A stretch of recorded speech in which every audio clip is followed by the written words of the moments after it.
Hey everyone, Christina Simmons from Say Yes to Holiness here, and I just wanted to share with you today, do you have some hidden pride?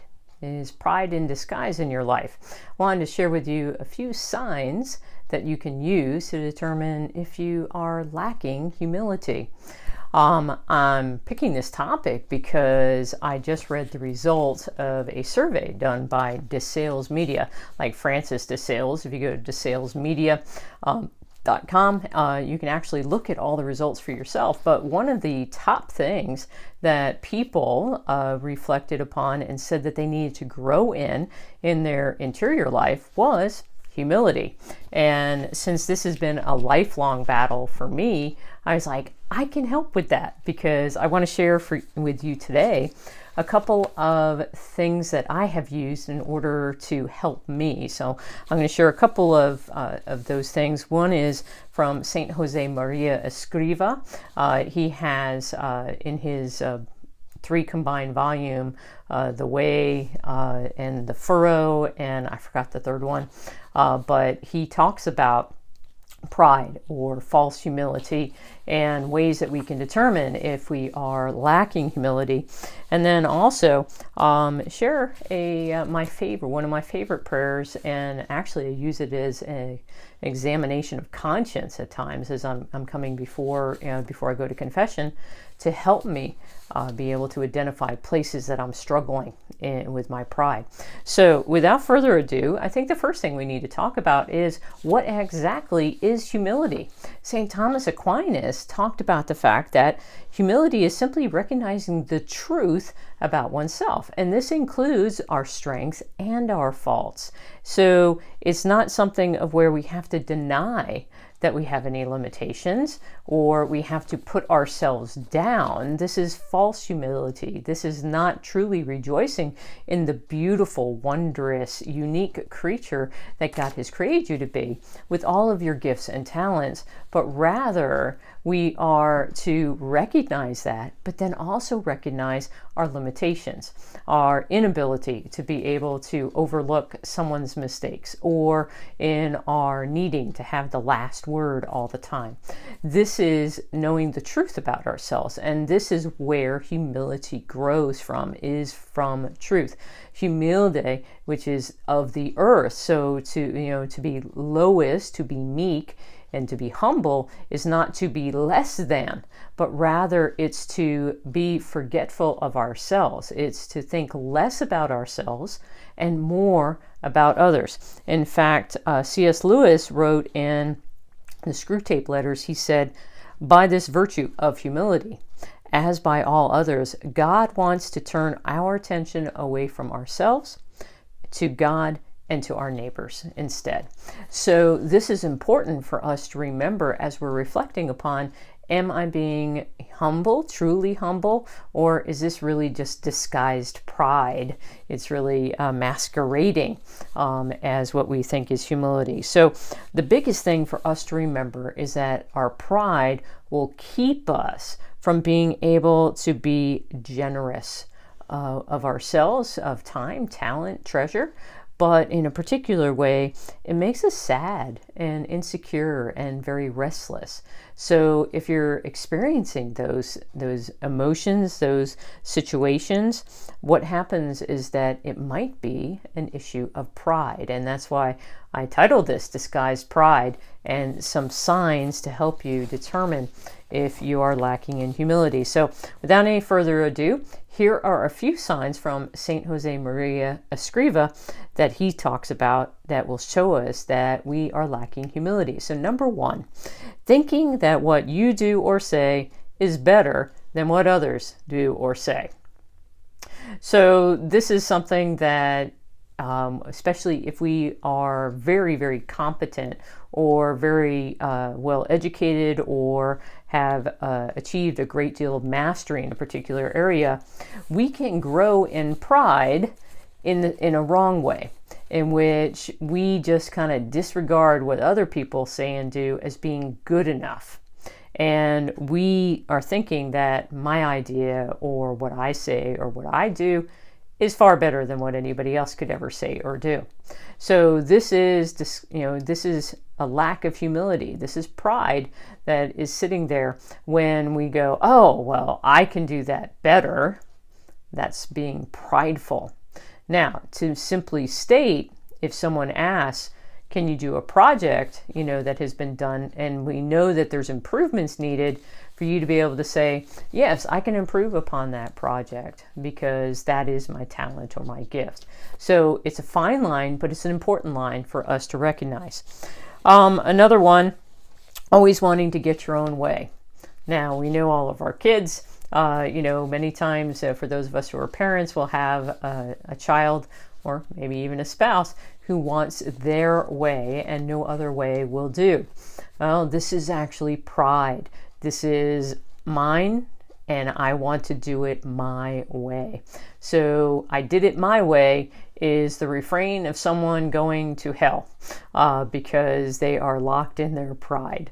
So that doesn't mean if you want your way all the time that this is a bad thing, but it could be an indicator that you are struggling with pride and for you to reflect upon, should I allow someone to, quote, have their own way? Is there a reason why we can't do things in a different way? Why does it have to be my way? Usually it's because of our pride. Same goes for giving your opinion without being asked for it. Especially when charity does not demand that you do so. What this means, charity demands you do so is when someone is moving towards sin or something that is going to be harmful to them, then charity mandates that you must say something out of love for them about the fact that the action or what they're about to do is going to cause them harm. So that's when we have to give our opinion. Otherwise, not our business. Even if it's our kids, if this is something of where they have reached an age of reason, many times we can, provide input if they're open to it, but then we have to allow them to learn for themselves. And we also have to refrain from the I told you so, because that too is prideful in that, see, I knew better. So another sign. If you mention yourself in conversation with people, in the sense of you make yourself an example of where someone's talking about something and it's like, oh yeah, I really struggled with pride and I did this and I had great results and I no longer am prideful. Well, I'm using that as a joke because using ourselves as an example in conversation is prideful. So therefore, it's not possible to do that and to express humility. One of the things that we can tend to do is that when we are aware of some faults, then we will hide these from others, particularly those who have invested and are intentional about walking with us. So like a spiritual director or mentor, and we intentionally hide those things that we're struggling with so they won't think badly of us. So if you're thinking about, oh, I'm not going to say something because they might think badly of me, that is your pride speaking. Okay. Another kind of part of this is being hurt when others are held in greater esteem than you. So for example, when someone else is picked to be a part of a committee or a group that's doing a special project, and you weren't asked. When others are, looked upon as the expert when you might actually be the expert, but others perceive another person as an expert and you're feeling hurt by that. You're feeling slighted. This is your pride. And I'll just use this last one here. Seeking or wanting to be singled out. So you're seeking to be praised, you're seeking to have your name spoken for, and thank you to and you're named in the Oscar speech kind of equivalent, okay? If you're seeking that, if you're wanting that, then that is pride that is at work. So what are some things? These are not all the different signs that St. Josemaria Escriva has used, but if you check out his writings, then you definitely will see more. He is a beautiful spiritual writer who really gives realistic, practical, application to your life as he speaks about, especially growing in virtue.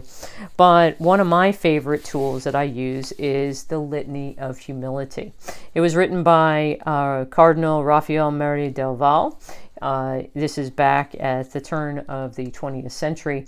And he wrote this beautiful litany, and I just want to end our time with it.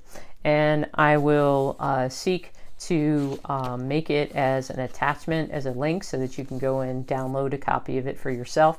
But I use this today as a way to encourage you to be seeking to grow in humility in a true and humble way, which is thinking less of ourselves and more of others, to come to know the truth of ourselves so we can continue to grow in love of God and of others. So it begins with, "O Jesus, meek and humble of heart, hear me. From the desire of being esteemed, deliver me, O Jesus. From the desire of being loved, deliver me, O Jesus. From the desire of being extolled, deliver me, O Jesus. From the desire of being honored, deliver me, O Jesus. From the desire of being praised, deliver me, O Jesus. From the desire of being preferred to others, deliver me, O Jesus. From the desire of being consulted, deliver me, O Jesus. From the desire of being approved, deliver me, O Jesus. From the fear of being humiliated, deliver me, O Jesus. From the fear of being despised, deliver me, O Jesus. From the fear of suffering rebukes, deliver me, O Jesus. From the fear of being calumniated, deliver me, O Jesus. From the fear of being forgotten, deliver me, O Jesus. From the fear of being ridiculed, deliver me, O Jesus. From the fear of being wronged, deliver me, O Jesus. From the fear of being suspected, deliver me, O Jesus. That others may be loved more than I, Jesus, grant me the grace to desire it. That others may be esteemed more than I, Jesus, grant me the grace to desire it. That, in the opinion of the world, others may increase and I may decrease, Jesus, grant me the grace to desire it. That others may be chosen and I set aside, Jesus, grant me the grace to desire it. That others may be praised and I unnoticed, Jesus, grant me the grace to desire it. That others may be preferred to me in everything, Jesus, grant me the grace to desire it. That others may become holier than I, provided that I may become as holy as I should, Jesus, grant me the grace to desire it. Amen. I hope that this has served you. I hope that this has helped you. And look for more topics and more talks about things that were found in that study by DeSales Media. And I invite you to go and check it out for yourself and see whether or not those things ring true for you. And then look to send me an email or comment in the YouTube channel here and let me know what other topics you'd like for me to cover in the future. So again, I hope that this has served you, and God bless.